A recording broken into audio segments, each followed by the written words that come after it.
Bon, bonjour à tous, je vais vous montrer en fait comment enlever un catalyseur d'origine sur une Mégane 2 RS.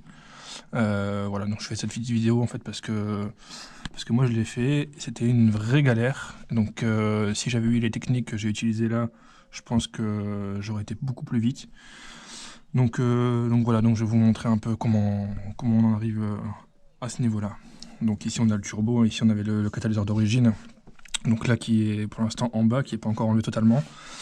Pour en arriver là, simplement on vient tirer le pare-chaleur qui est là ici, qui était au-dessus. Donc ça on vient l'enlever par 3 vis, donc ça c'est assez simple. Ensuite on arrive ici sur 3 vis de 13. Les deux là sont assez simples à enlever, donc ici c'est assez simple à enlever. Par contre on a une troisième qui vient de se mettre juste là derrière. Alors pour ça, le plus simple, on vient chercher une clé de 13 qu'on vient découper comme ça. Comme ça on vient la passer là derrière, tac. On vient faire un levier, on tape dessus, ça se défait assez facilement. Si jamais vous voyez que c'est bloqué, le plus simple, si vous n'avez pas de chalumeau comme moi, faire tourner le moteur. 5-10 minutes ça suffit, ça fait monter en température, ça débloque les pièces. Franchement le top. Quand on arrive ici, alors ensuite on enlève la vis ici, support moteur ici, les 3 vis là, les 3 grosses vis ici, comme ça on peut bouger le moteur pour après faire passer le catalyseur. Une fois qu'on en est là, on passe par en dessous. Hop, je sais pas si vous allez voir grand chose. Bon là le catalyseur est tombé, donc du coup il bouffe un peu la vue. Mais grosso modo, il y a ici normalement il y a 3 vis qu'on vient enlever. Elles sont assez compliquées à enlever celles-ci parce que avec la chaleur elles ont collé et tout ça. Mais bon, on y arrive quand même. Hein. Pareil, en faisant chauffer le moteur un petit peu, ça fonctionne. On enlève toutes les vis périphériques autour hein, pour que le catalyseur bouge. Ne pas oublier, là, il y a une vis qui va venir là-bas, dans le fond, une vis de 10, qui fait que le catalyseur tient en fait encore. Sinon, sans enlever cette vis-là, le catalyseur tombera pas. Donc cette vis de 10 qui est là-bas dans le coin, vraiment, il faut passer la main. On passe la main par le côté ici. Et on arrive à l'atteindre assez facilement. Voilà en fait pour faire tomber le catalyseur, en tout cas le désolidariser de la voiture. Ensuite une fois qu'on arrive là, le catalyseur, donc en fait là il est en position pour sortir, mais bon il va falloir que je découpe ici, donc ça je le fais juste après. Là le plus simple c'est d'être à deux, un qui va venir d'en haut taper sur le catalyseur pour le faire pivoter vers le bas, et un autre qui vient pousser ici sur le catalyseur pour faire pivoter dans ce sens là en fait, sinon c'est une vraie galère et ça sortira pas. Là je vous donne une technique pour pas enlever le cardan. Après si vous voulez enlever le cardan, le catalyseur sortira sans le découper, mais concrètement moi j'ai pas envie de tomber le cardan, c'est pas un truc qui m'intéresse. Donc voilà, ensuite une fois qu'il sera tombé, je vais vous montrer ce que j'ai acheté. Je me suis commandé ça hier. Tac. Donc c'est un catalyseur sport 200 cellules de chez CLM Racing. Franchement le top. Je l'ai commandé hier à 15 h, reçu ce matin à 8 h du matin. Franchement le top. Avec ça,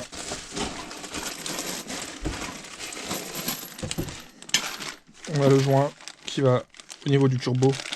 On a toutes les nouvelles vis. Franchement nickel.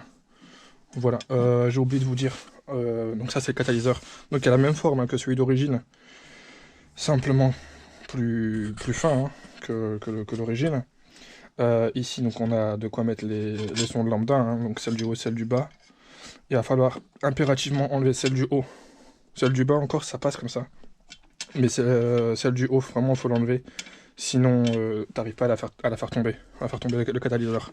Donc ce que je vous disais tout à l'heure, pour le plus simple, pour l'enlever, donc on a un qui tape là-haut, au niveau d'ici avec ce que vous voulez, un tube, peu importe, et un autre qui vient pousser vers le bas comme ça, pour le faire pivoter Et ensuite on en arrive dans la position dans laquelle il est aujourd'hui, comme ça, tac. Et là après, on découpe, c'est fini, il est tombé. Donc voilà, donc je vous reprendrai quand j'aurai fini de tomber mon ancien catalyseur et que j'en arriverai à... Je vous ferai un petit comparatif des deux.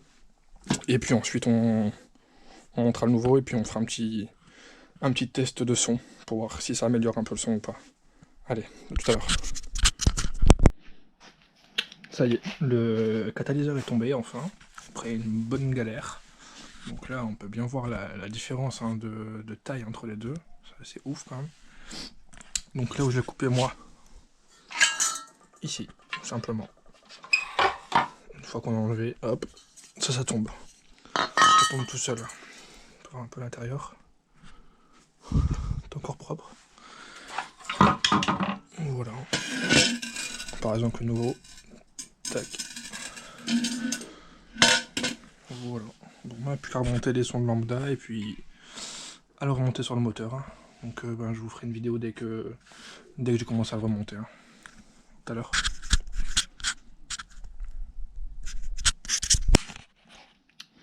Je voulais juste vous préciser une chose. Donc quand vous démontez du coup le catalyseur d'origine, du coup, donc ici, juste là, hop, ici il y a une patte avec deux vis de 10 à enlever. Donc celles-ci, elles sont assez galères à enlever. Il faut y accéder par le dessus, donc par en haut du moteur. Donc là il est vraiment dans la position dans laquelle il est dans le moteur en fait. Hein. Donc là ça c'est ici la face qu'on voit ici, là c'est la face du fond à l'arrière du moteur. Donc cette vis là, ils sont assez galères à enlever. Et du coup, celle que moi je savais pas qui existait, c'était celle-ci. Juste là. Ça c'est celle que je vous montrais tout à l'heure. Accessible par le côté de la roue. Donc celle-ci elle est encore assez simple à enlever. Et il faut juste pas l'oublier. Parce que moi je passais 2 jours à chercher pourquoi mon catalyseur il bougeait pas. Et en fait c'était juste cette petite vis de merde. Donc voilà, c'était juste pour préciser ça. Alors, voici le catalyseur remonté. Alors pour l'instant il n'est pas encore serré, rien du tout, hein. Il est juste mis comme ça pour voir un petit peu. Si je peux vous donner une petite technique, parce qu'il me semble hein, qu'il faut pas échanger les sons de lambda entre celles du haut et celles du bas. Quand vous enlevez celle du haut, le mieux, vous la laissez brancher directement dessus. Comme ça vous n'êtes pas embêté, vous la laissez de côté. Et quand il faut la remonter, vous la remontez simplement à sa bonne place. Ça vous évitera de vous tromper avec celle d'en dessous. Je vais vous montrer ce qu'il y a en dessous. Là c'est tout beau, tout propre. Tac. Voilà ce que ça donne. Et après il n'y aura plus qu'à fixer la ligne d'échappement qui est juste là-dessus. Et le tour est joué. Franchement, à remonter, ça m'a pris un quart d'heure. À démonter, ça m'a pris 5 jours. Donc voilà. Vous verrez que sur le nouveau catalyseur, il n'y a pas de fixation. Alors je pense parce qu'il est beaucoup plus léger, donc du coup il n'y a pas besoin de patte de fixation. Et voilà, à voir sur le long terme, mais pour l'instant tout me semble correct. Voilà, la sonde lambda d'en bas. Je l'ai monté. Quand? Je l'ai monté après. Ouais, je l'ai monté après parce que sinon elle gêne quand vous allez monter le Catasport. Donc du coup ça va pas. Donc du coup je l'ai monté après. Donc voilà, simplement. Ensuite, une fois qu'on aura tout remonté, ce qu'il va falloir remettre, forcément, c'est tout ce que j'ai démonté à l'avance. Ça, je vous ai pas encore montré, mais je vous montrerai au fur et à mesure que je remonte. Ça va être tous les supports, tous les barres de renfort. Là, tout est au sol pour l'instant. Voilà, donc ça va être la prochaine étape. Là, on va tout serrer en haut, tout serrer en bas, et ensuite, on remonte tout ça, et on fait un petit test. Je pense même qu'on va faire un petit test comme ça, sans échappement, pour voir, juste pour rigoler.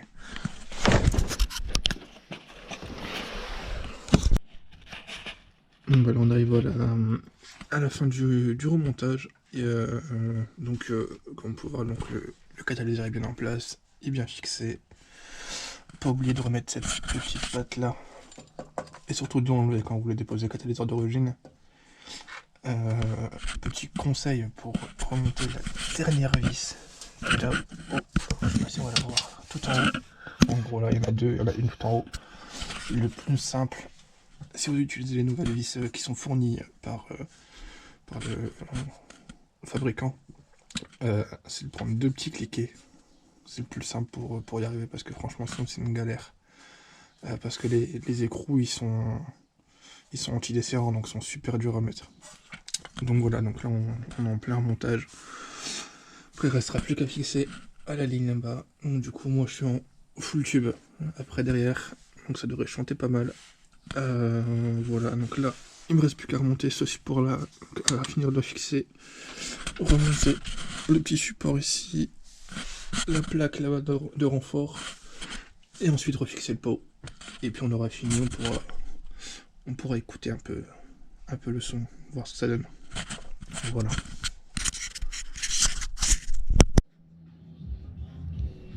On est parti pour le premier démarrage à froid. Donc on va écouter ça.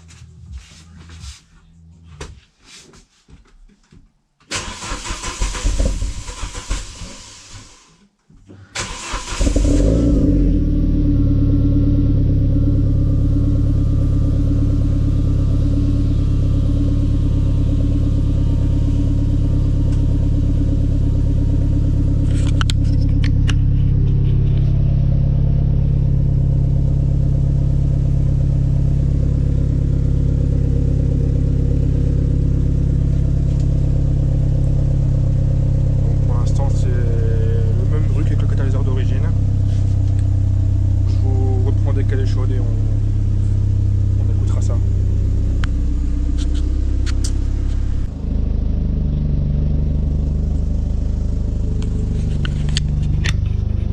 ça y est là, comme vous pouvez le voir, elle est chaude. On va faire un petit test.